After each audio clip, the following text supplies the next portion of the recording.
जय श्री माता जी।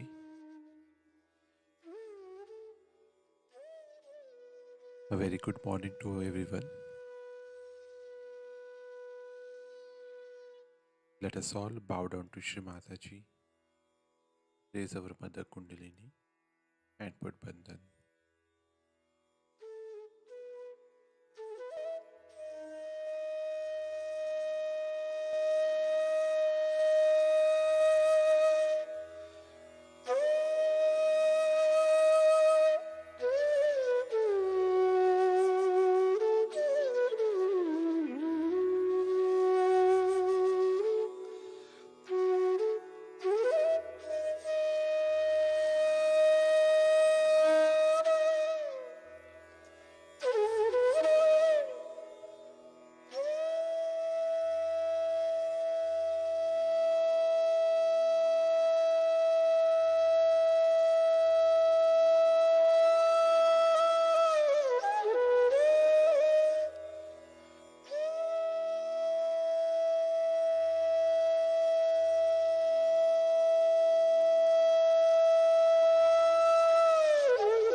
Shri Ganesh Mantra.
Let us now listen to Shri Mataji's speech.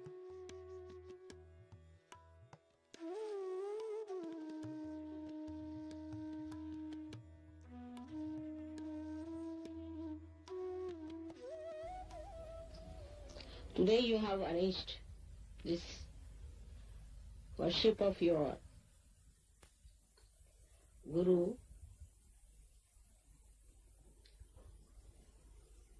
that is your mother. Perhaps you are very unique people that have a Guru who is a mother.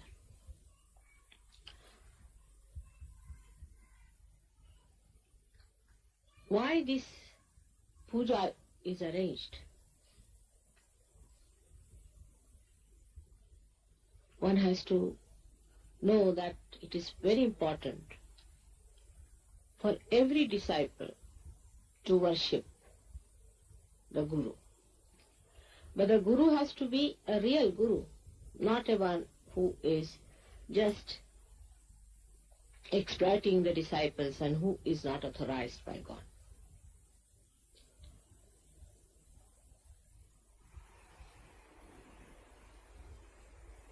The puja is arranged because you have been initiated into the statutes of the Lord.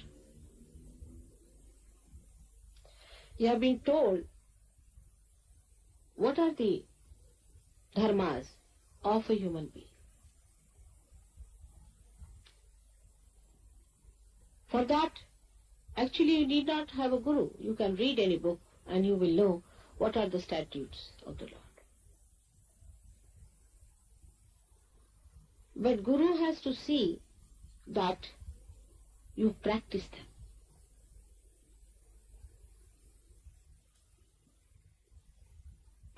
These statutes are to be practiced,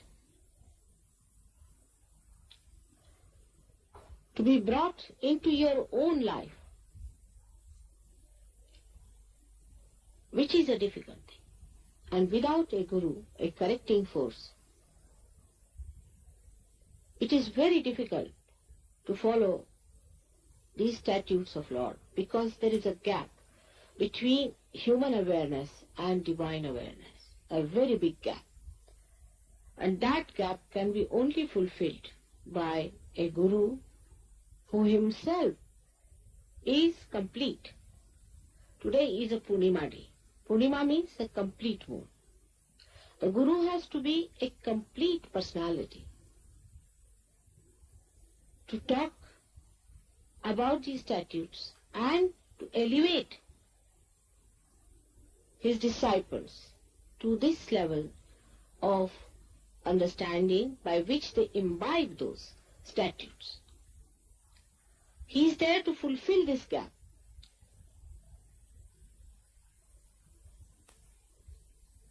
And for that, it is essential that every guru has to be a realized soul of a very high quality and greatly evolved. He need not be a person who is an ascetic, or he need not be a person who is living in the forest. He could be a common householder. He could be a king. All these outward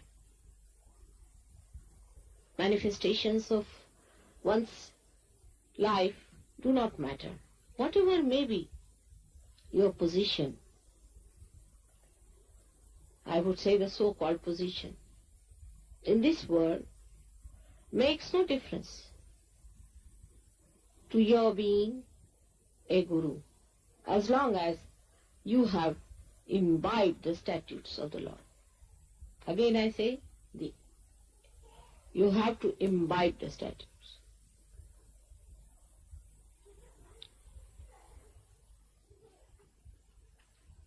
Let's see what are the statutes. First is, you do not harm anyone.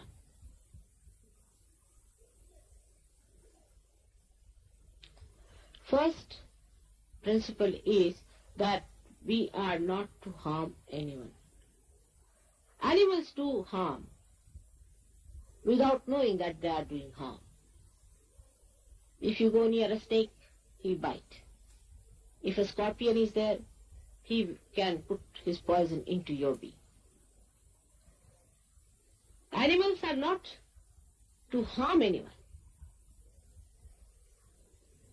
They can correct, but not harm.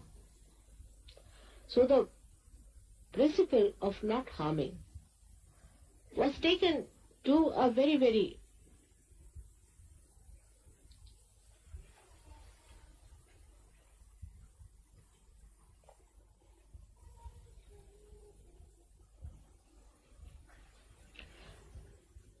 to a point where reality disappeared. For example, when it was said, do not harm anyone, so people started saying, all right, we'll not harm mosquitoes, we'll not harm bugs, we'll not kill them. And there are some people who are following religions in which they preserve mosquitoes and bugs. This is absurdity. Taking anything to absurdity cannot be reality.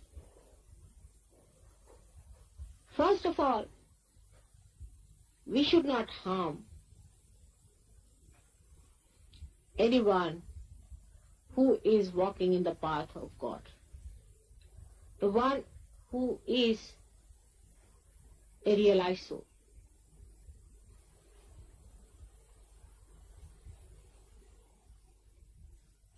He may be wrong.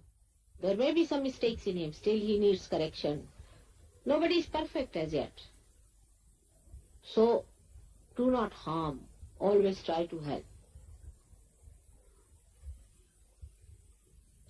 Secondly, anybody who is a real seeker, he may be wrong.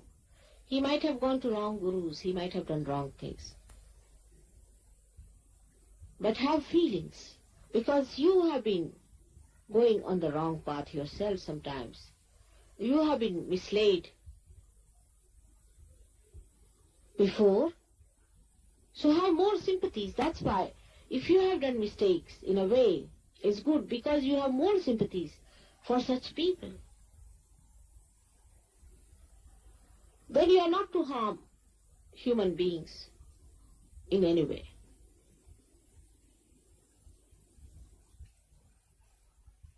You are not to cause them any bodily harm, any emotional upsetting, just for harm's sake. For correction is all right.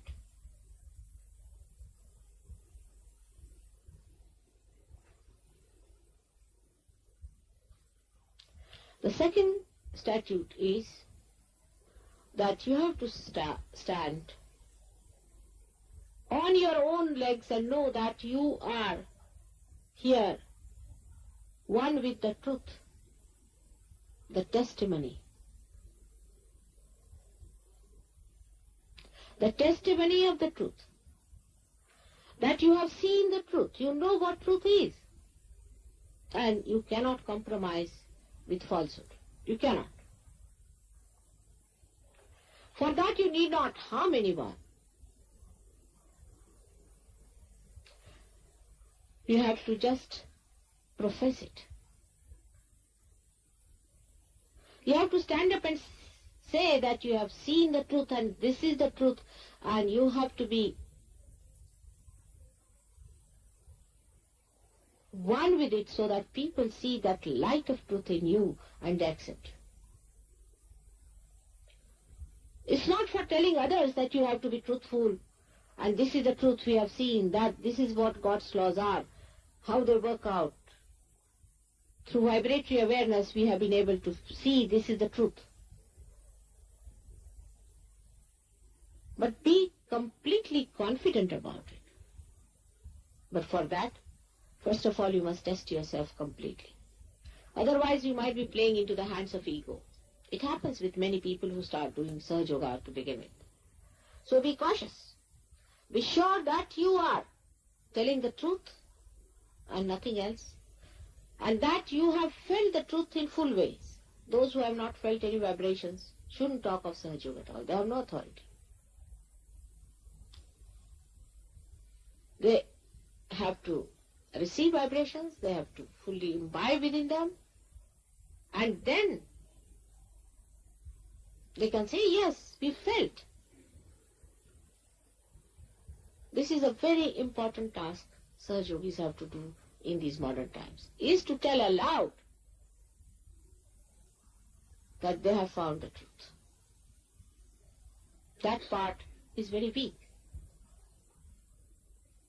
In whatever way you like, you can write books, you can announce it, you can talk to your friends, to your relations, and everywhere tell them this is the truth now,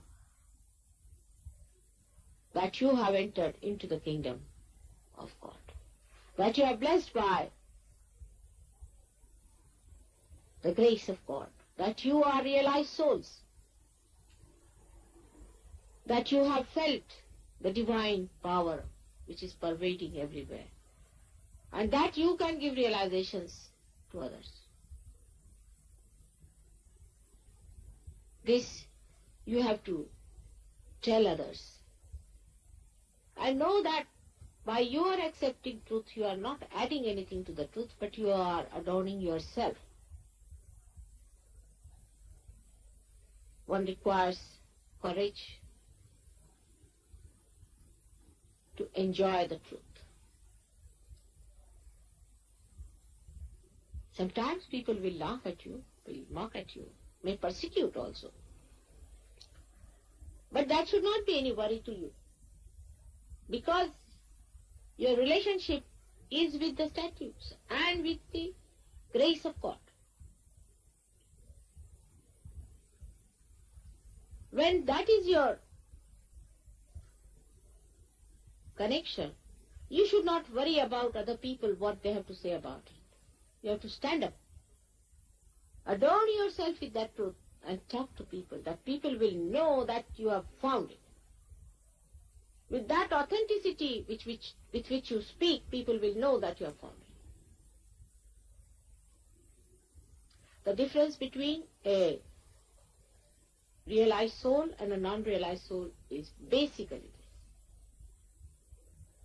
He doesn't talk of his woes and his separation with God, but he says, I have found it now. This is it. Like Christ said, I am the light, I am the path. Or anybody else can say that. But you can make out that it is not true. With the confidence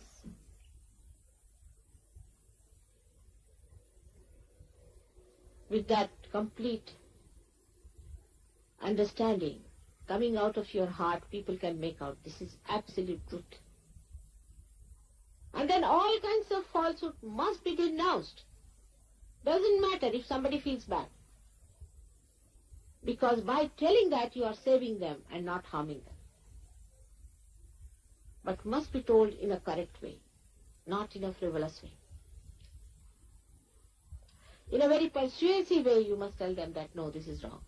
You must wait for the time when you can tell people. More in confidence. Talk to them, this is wrong, we don't know. We've done the same thing. This is how you are going to express your principle of mastery.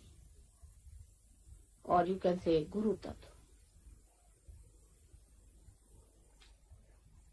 You have to be truthful. First, foremost thing is that you should know the truth, you should stand this testimony, and that you should announce it.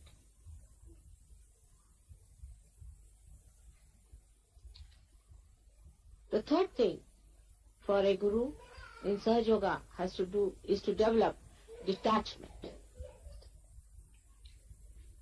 Gradually you do develop it, because you find that unless and until you develop that detachment, you are not receiving vibrations in full way.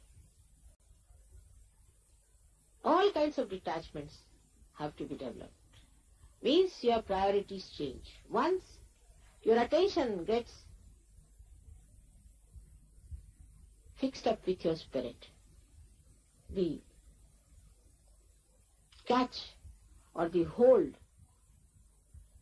on things which are of no importance starts reducing by itself.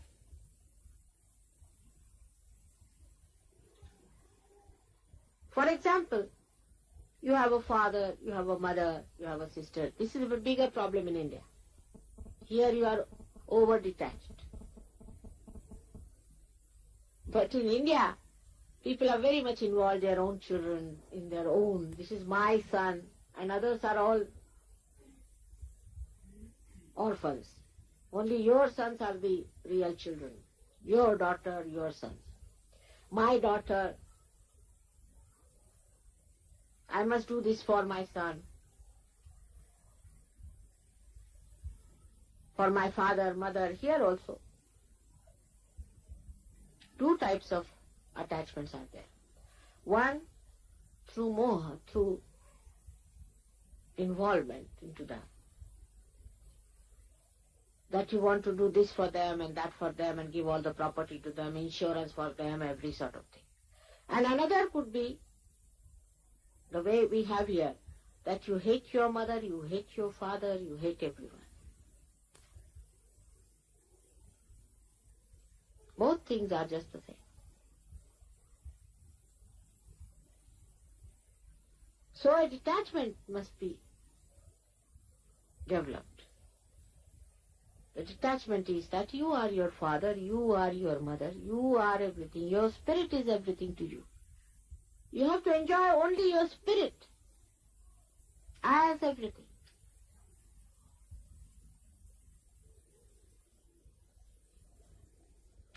Then the detachment comes from there. And then you really do good to them by detaching, because you see the complete vision about them and about what is to be done. For example, people have also attachments to certain crazes.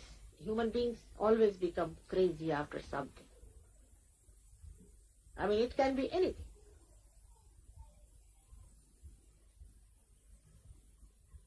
One has to understand there should be only one craze, is to be settled absolutely into your spirit. All other crazes will disappear, because that's the greatest joy-giving thing. That's the most nourishing thing. That's the most beautiful thing. So all the other things fall off. You enjoy only that, which is the source of all enjoyment. So you get yourself attached to your spirit. Detachment starts working.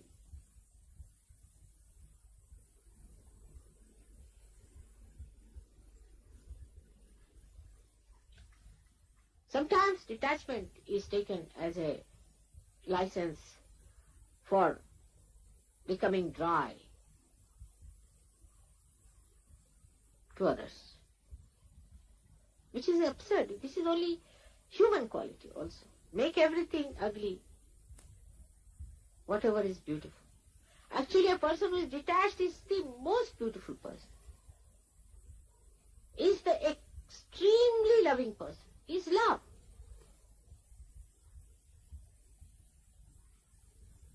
Look at the flowers.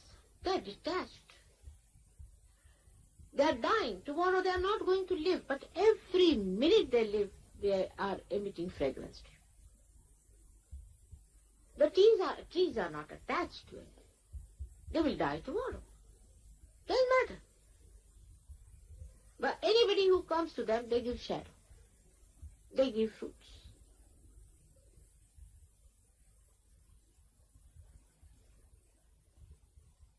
Attachment means death of love. Complete death of love is attachment. For example, in a tree, say, the sap rises, goes to all the leaves, goes to all the necessary parts, all the flowers, all the fruits, and goes back to the mother earth. It is not attached to anyone. Supposing the sap goes and gets attached into one fruit, what will happen? The tree will die and the fruit will die. Detachment gives you the movement of your love, circulation of it.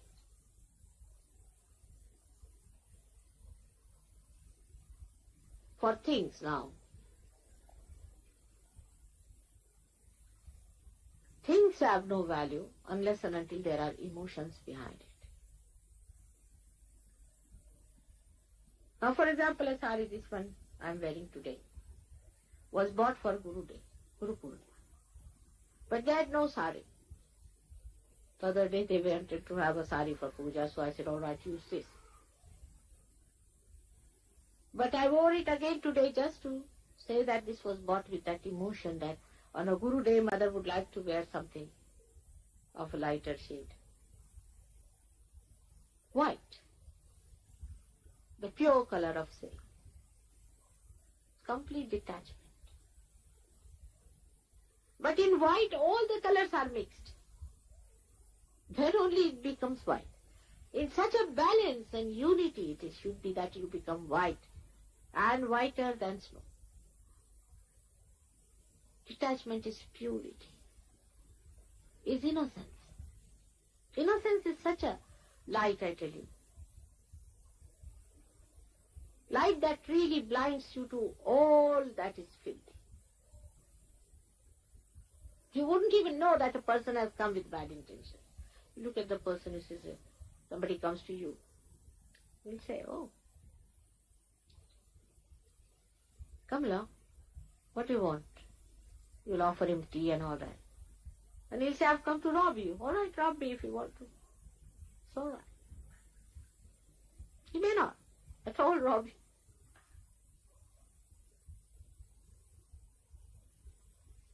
That is what is innocence, which one can develop only through detachment. Detachment is of the attention. Do not allow your attention to get involved into something too much. Even rituals of anything.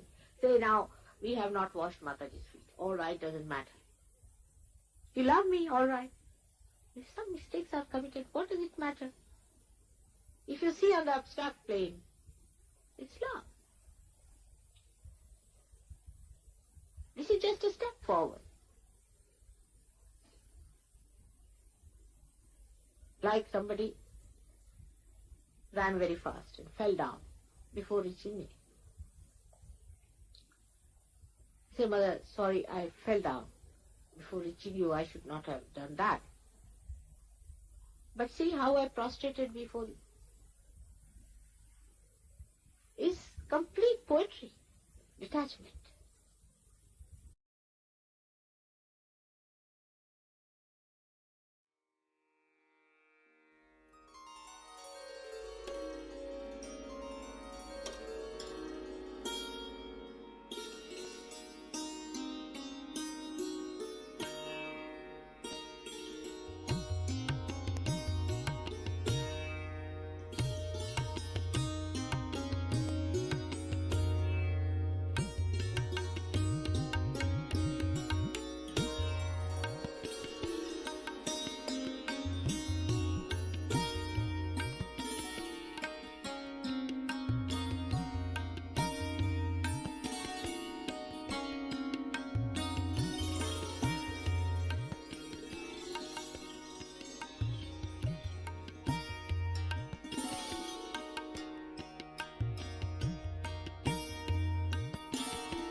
Mahamantras.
Thank you, Shri Mataji, for this beautiful morning meditation.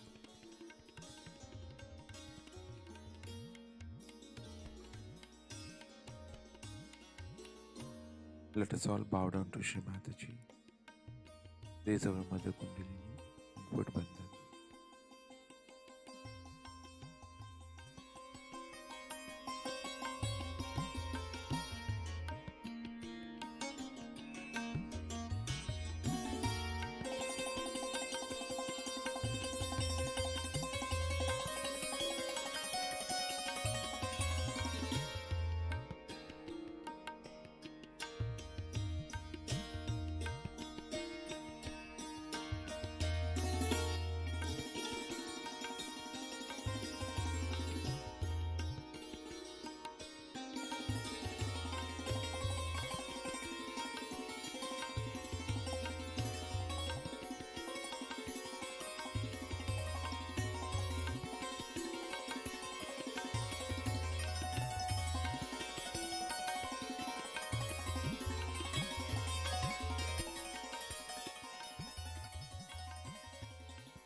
We will continue with our morning meditation tomorrow morning, same time. Jai Shri Mataji.